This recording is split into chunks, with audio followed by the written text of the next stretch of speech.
After last week's episode, I received the following comment from a viewer named GJL. Why are you giving advice when you're unsuccessful and your art sucks shit?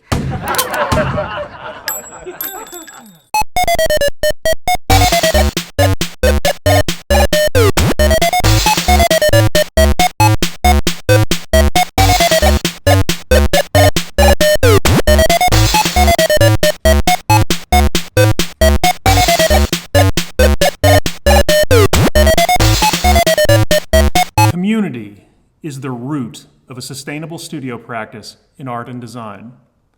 The cliche of the singular artist sequestered from society, creating heroic works of art in a vacuum, dependent on no one, with little social or economic concern, is part of a dangerous mythology. Dangerous to whom? Dangerous to the individual intent on building a life in the arts. Artistic participation in true community, the ability to position one's work in relationship to an audience, is a critical component of the long game of art. Works of art and design are intermediaries between subjects. The work of art seeks to bridge that vast and unknowable chasm that separates individuals. Artworks are a tonic to the solipsism inherent in human experience. As an epistemological position, solipsism holds... You're doing it again. No one wants to hear that. Talk plainly. Get to the point. Okay. There's this cliche. There's a cliche that that Vincent van Gogh in some ways typifies that the artist can make work in a vacuum, that the artist can sustain a career without feedback, without community.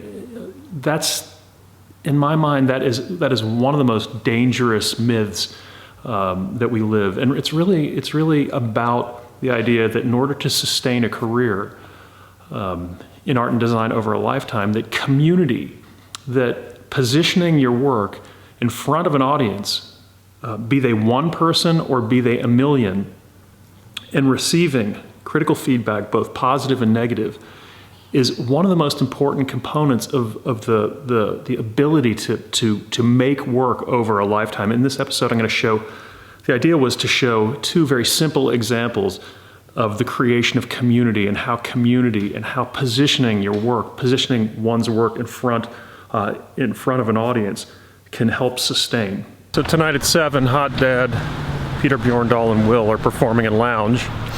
It's open to the public, and so we'll probably have a lot of people here hopefully have a lot of people here from outside the Academy.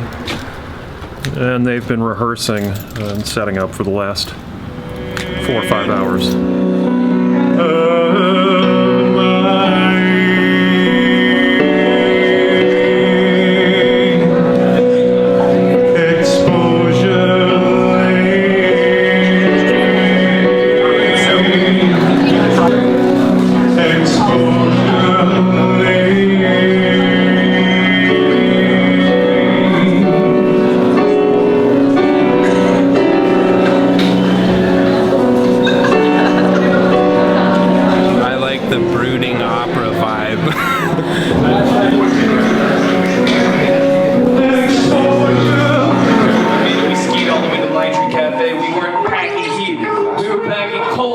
It's just Crown's juice and champagne. It's already so gross. Out of a fancy sauerkraut can from Always Safe. It's Always Safe is fancy. Are you going to be really mad if I don't finish the whole thing? No, just give it to another Kraut member.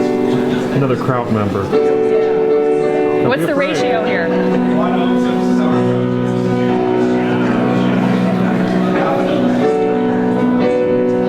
It's actually not bad. Yeah. To try sauerkraut made by 5 different Krautists. I love the term. And it seems like we're being asked to assess the kraut. We're supposed to evaluate on this form here, cross off to indicate which one we think it is.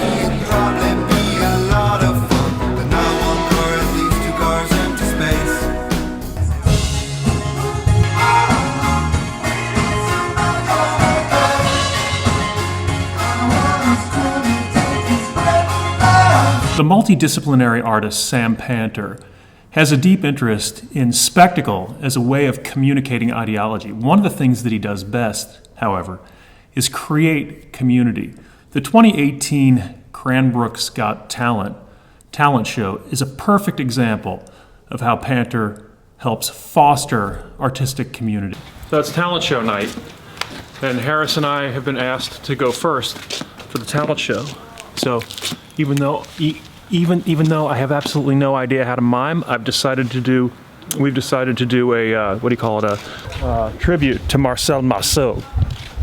Okay.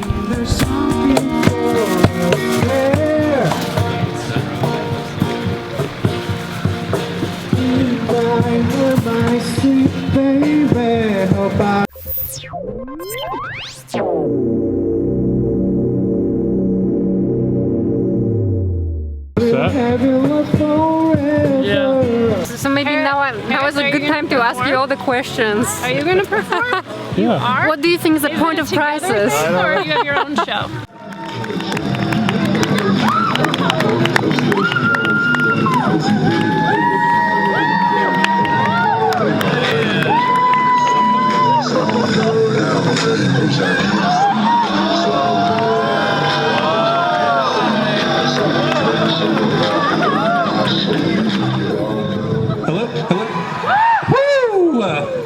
All right, everybody, welcome to Cranbrook's Got Talent.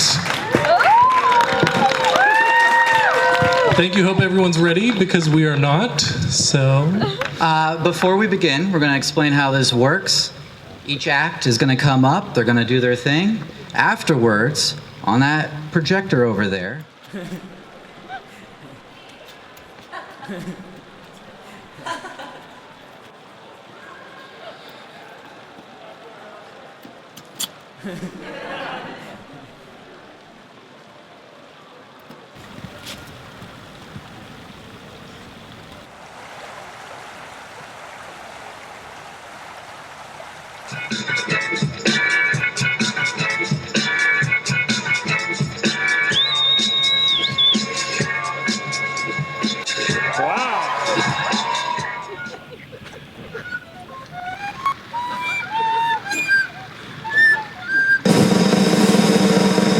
Titanic?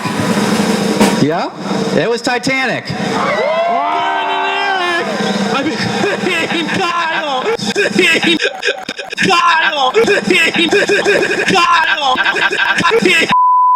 mean, Kyle!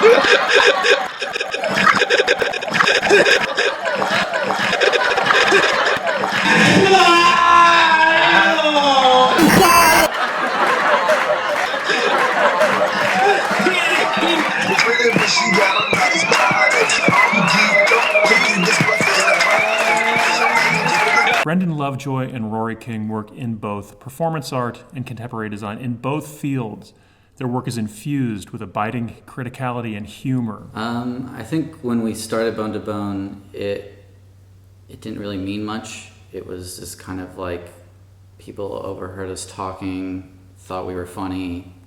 You're obsessed with cavemen, and you wanted to do something with cavemen, and that's just how it came about. But like after sharing it with people and stuff, topics of like masculinity and sexuality came up, and it's like, oh, those are things I'm trying to do in my work. And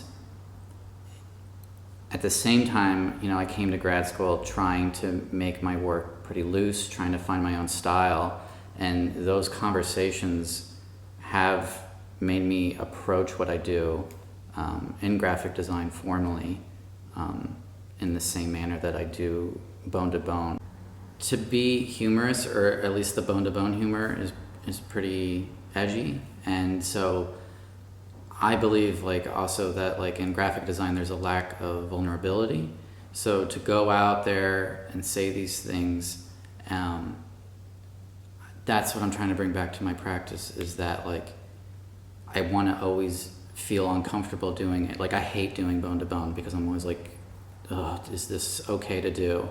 And so I'm trying to bring that same attitude back to graphic design.